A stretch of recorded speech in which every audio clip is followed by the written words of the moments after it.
শুক্রবার থেকে শুরু হয়েছে ঈদের ছুটি, তাই ভোর থেকেই ঘরমুখো মানুষের ঢল নেমেছে। পবিত্র ঈদ উল ফিতর ঘনিয়ে আসায় পরিবারের সাথে ঈদের আনন্দ ভাগাভাগি করে নিতে নারীর টানে সড়ক ও রেল দুই পথেই পদ্মা সেতু দিয়ে বাড়ি ফিরছেন কর্মজীবী মানুষ। দক্ষিণাঞ্চলের প্রবেশদ্বার হিসেবে পরিচিত পদ্মা সেতুর মাওয়া দিয়ে ঘরমুখো মানুষের যেন ঢল নেমেছে। এরই মধ্যে মাওয়া টোল প্লাজা থেকে চোখে পড়ছে যানবাহনের দীর্ঘ লাইন।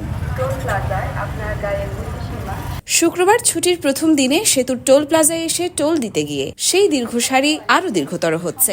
নারীর টানে পরিবার পরিজনের সাথে ঈদ করতে পদ্মা সেতু হয়ে বাড়ি ফিরছে দেশের দক্ষিণ পশ্চিমাঞ্চলের মানুষ।